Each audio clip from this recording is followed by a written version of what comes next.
What's up everybody? I hope you're doing well. So it's been a minute since I've filmed one of these reaction videos, but honestly I really enjoy filming these and putting them together.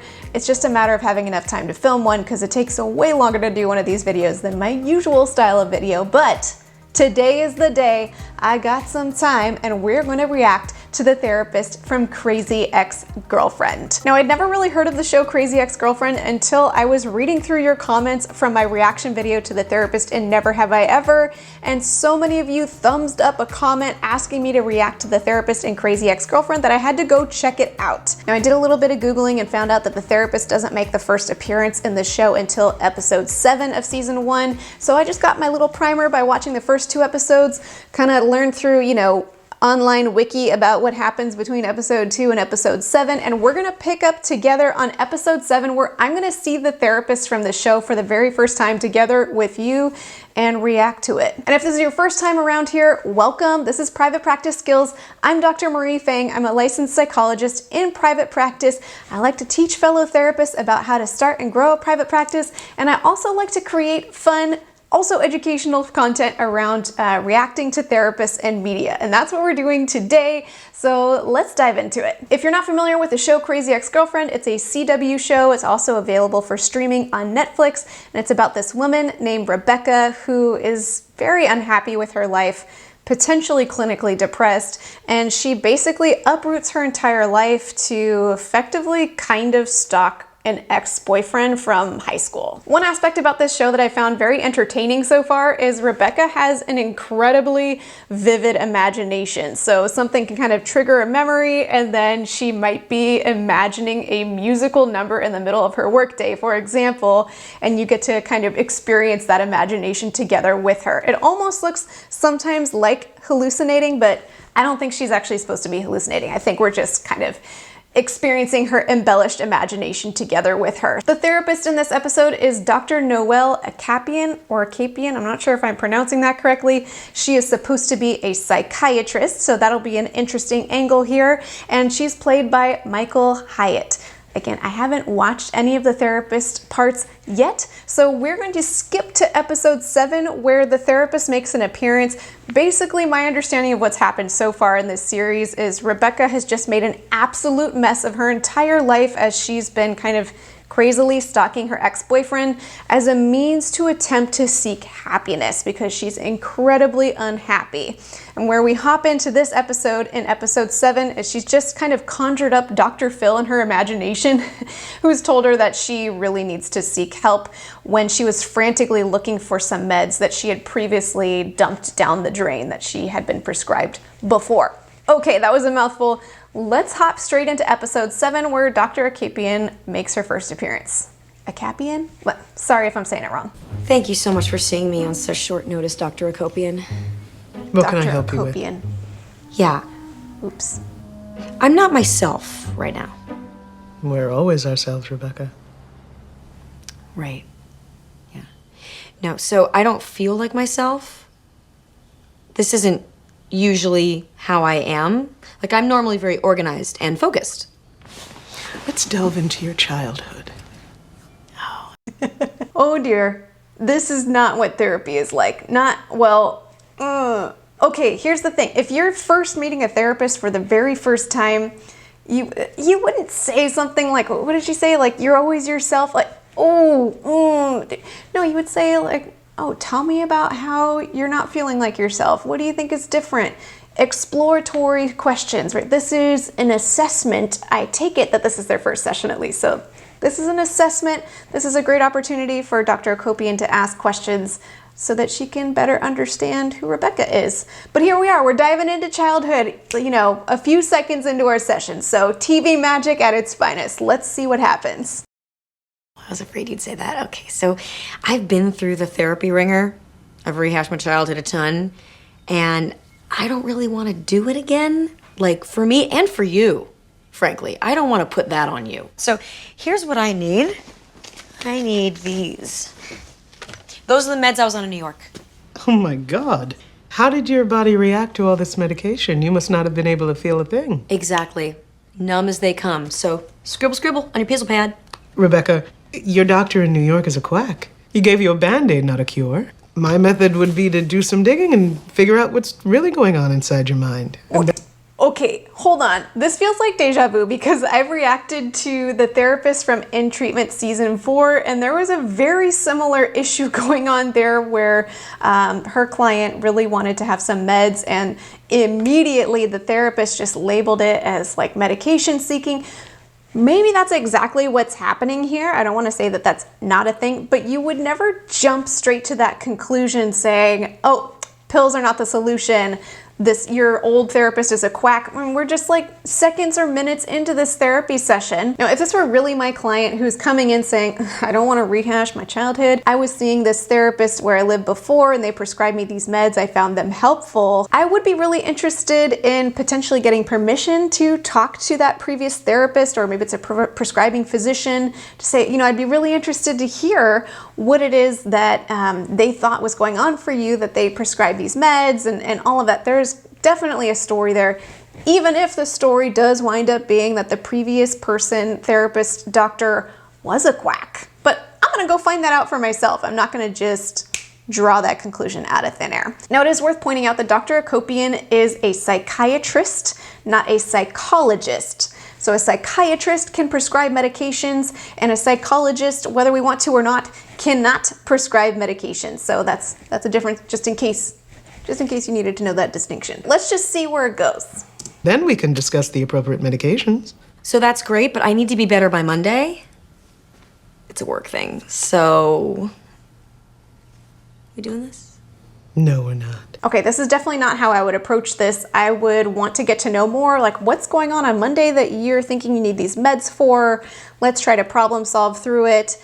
If I need to contact your prior prescribing physician to get to know information about that, I can pursue that maybe potentially by Monday if I have the time. And even as a therapist who's not able to prescribe meds, I have been in the situation where I have connected a client to a psychiatrist who was able to get them back on some of their meds that they'd found helpful in the past in a, rather quick period of time. Okay, well, you know what? You'll be hearing from me on Yelp.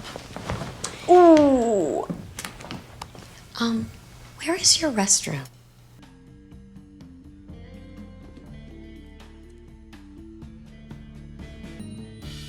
They just made it seem like she may have stolen that pill off of the doctor's restroom floor. Dr. Akopian's gonna be so happy to see me. When I pop up, she's gonna be like, whoa, you're so chill. I'm gonna give you all the drugs.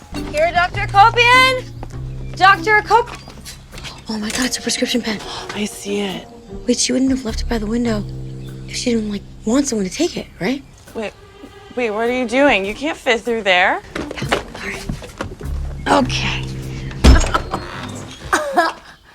Hello, Governor. Please, sir, may I have some pills? I think Rebecca was high, pretty clearly, but if you're trying to break into your therapist's office through what was apparently a doggy door, and you walked in on that, oh dear. All right, so let's see how Dr. Akopian reacts to this very unique situation. You know I could have you both arrested. I didn't do anything. I'm a student. On what grounds? Breaking and entering. But since you were both stoned when you broke in and not in your right mind, I'm willing to offer you a deal, Miss Bunch. Make an appointment and start to get help, and I won't press charges against either of you. At face value, that seems like a reasonable deal, but yeah, that's actually really sticky. I see what Dr. Akopian's doing here, but yeah, to say I won't press charges if you come in for a therapy appointment is actually, that just sounds coercive, right? That is like a lawsuit waiting to happen. I don't know, would I press charges if a client was trying to break and enter? It's hard to say, but I would definitely not make that deal of saying, if you make an appointment, I won't press charges. That's very coercive. All right, it looks like in the last few minutes of this episode, Rebecca returns to see Dr. Akopian for a proper appointment. Let's see how it goes. I am so grateful to be here, and I'm excited to face my problems head on. I know it's going to be hard work, but it's work that I am prepared. It's work. I'm sorry. I should make sure this isn't an emergency. 1 second. You know what? I'm feeling better already, actually. So I'm gonna go to this very important thing, but I want to let you know that this is not over. I'll see you next week.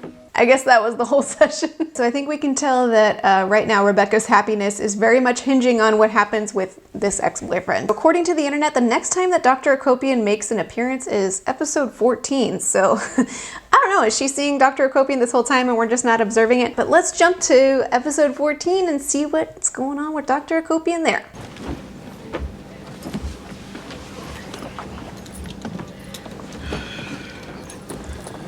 Dr. Akopian. Can I have another seat? I also would like another seat. Ladies, I'm so sorry, but today's flight is completely sold out.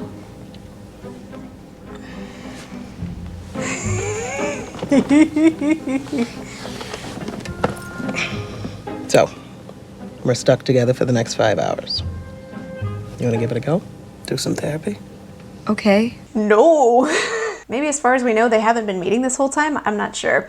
But here, if you're the therapist in this situation and you don't see your client until you're already sitting next to them, whew, that's a tough one. Have I run into clients in unlikely situations? Absolutely, all the time.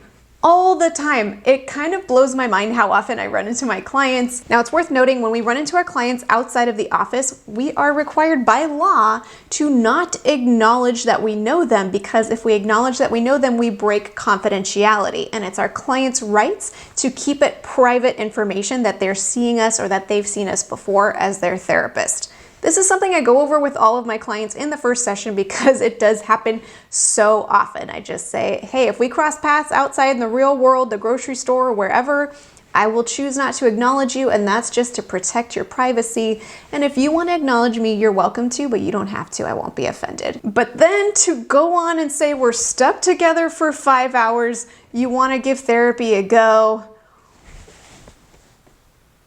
that's... There are so many things wrong with that. Okay, they're in a public space. Your client is almost like coerced, again coerced. Oh gosh, this has happened now more than once because she can't go anywhere. So she might feel like she has to say yes even if she wants to say no.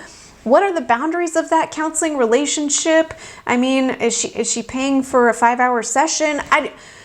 There are so many things completely not okay with that idea that I don't even know what else to say about it. It's just a no-no. But on that note, let's keep going and see what happens. Yeah, let's do this. Okay. Let's start by talking about where you're going. You mean in life? No, I mean why you're going to New York. Oh, got it, yeah. We're on a plane. Well, I was gonna go to Hawaii with a friend. Kind of. But then I realized that my life in Southern California is nothing but a pile of garbage and turds. So I emailed my old boss to see if I could come back to my old firm in New York, and she said they'd welcome me back with open arms. Another move, that's a big decision. Oh, yeah, I'm great at those. Rebecca, you and I never even had time to cover the fundamentals. I never got a chance to ask you what brought you to Escovina in the first place. Okay, so now despite being on an airplane and therefore this whole thing is like super unethical, Dr. Akopian is finally asking the questions that I would have probably started with in that very first session where she definitely did not build trust with Rebecca, and since then Rebecca seems to have wreaked havoc on her life. Let's see where this therapy airplane session goes. Anyway, things did not work out between me and Josh. Yeah. Love doesn't work out for me. Ever. Rebecca, I'm sure that's not true. Oh my God, it's absolutely true. Love does not last in my life. I always end up alone. Can I remind you of something? You said the very same thing when Josh found out about the broken window in your apartment. And the next day at Boba, Paula told you that you weren't a ruiner? Not at all. That you were a put-togetherer? And that you helped her save her marriage? That's all true, but how did you know that? I've only had one session with you, and it was months ago. Oh! Thank you. Are you a ghost? Wait, you're not a ghost. I'm sitting next to you on this plane, aren't I? Nope. You're asleep, my friend.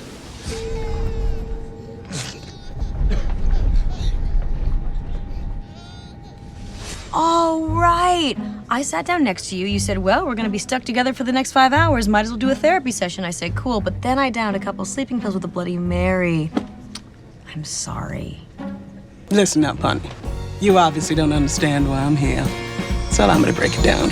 Okay, I don't know if there's going to be a copyright claim for playing this musical number, but some of you let me know that there's a musical number that Dr. Akopian does, and I think we're about to enter into it. Up until we found out that Dr. Akopian is just a dream ghost, she was doing a pretty nice job. And even though, she drew all these connections that she couldn't have possibly known about because she hasn't actually gotten to know Rebecca this whole time, it would be reasonable to kind of take that sort of approach if she had been meeting Rebecca consistently and hearing these bits of her story along the way and saying, oh, this feels really similar to when you told me that story, or I'm noticing a pattern because this happened here, here, and here.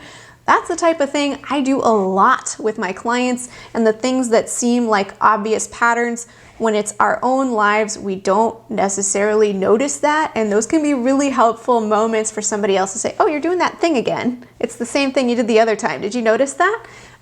So it seemed to have that impact for Rebecca, but actually all of that happened in her own brain as she imagined what Dr. Akopian would say to her if they were actually having a therapy session and she wasn't sleeping. All right, here's the part where the musical number is about to happen. So if I get copyright claimed, then somewhere right here you're just gonna see it skip ahead, but hopefully I don't and you get to experience this with me.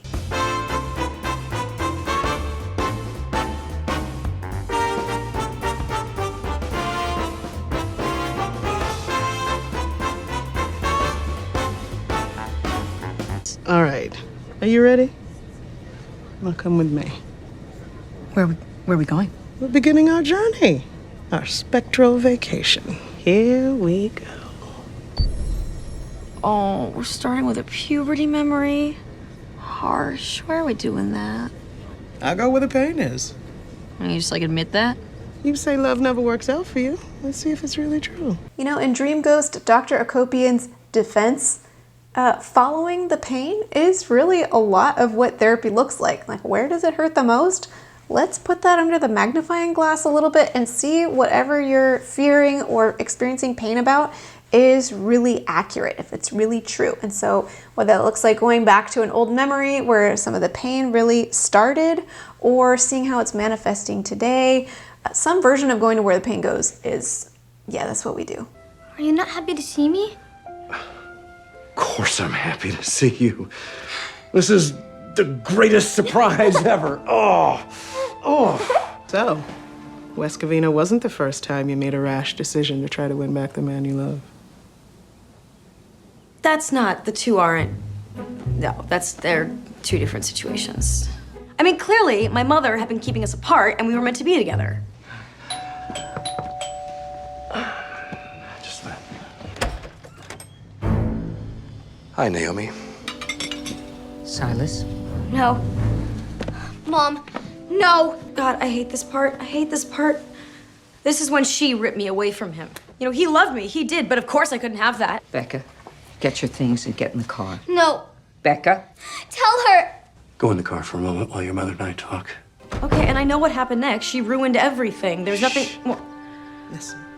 She came all this way to see you. She spent her own money. Why do you have to make me take her back right away?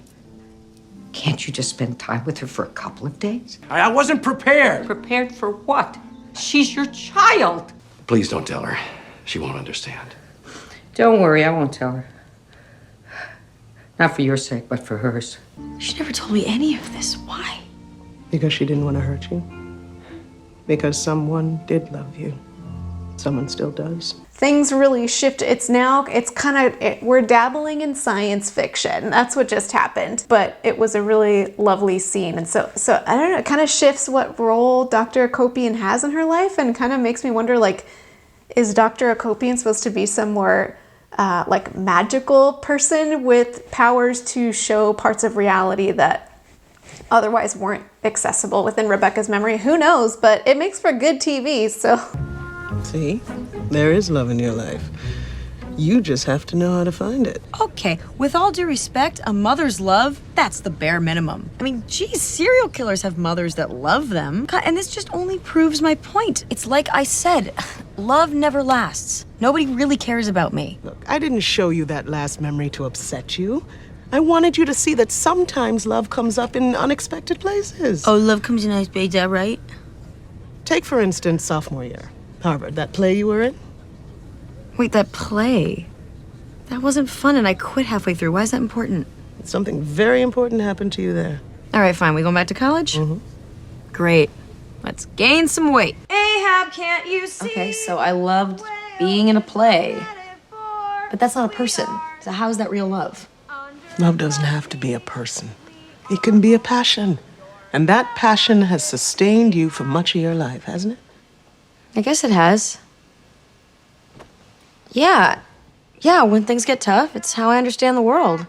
You know, Rebecca, maybe it's not that you don't have love in your life. Maybe it's that you don't recognize it when it's there. All right, so I'm really enjoying how this story is unfolding, but also because Dr. Akopian is now a dream ghost, like her character is really shifting. It almost feels like a Christmas Carol or something with like the ghost of Christmas past and all this like taking her to see things that she almost otherwise wouldn't have been able to see. And now the way Dr. Akopian is acting is not very therapist-y. It's kind of almost, there's like a fairy godmother kind of quality to her. And the way that she's speaking to Rebecca is not like a therapist, but it is enjoyable to watch. I do appreciate the direction this is taking, where there's something to be said about accessing what your inner joys and passions are as part of your journey through therapy. It's not just about relationships with other people, but their relationship with themselves. And that's very critical to start with before, you know, improving all the other relationships too. You're skirting the real issue, which got us here in the first place, which is that I can't find anybody to love me. Like real love, like boy-girl love. I mean, that's gender normative. But you get what I'm saying, right? Maybe you don't have one special person, but you have many people. Plural people? Hello. They're here because they love you. What?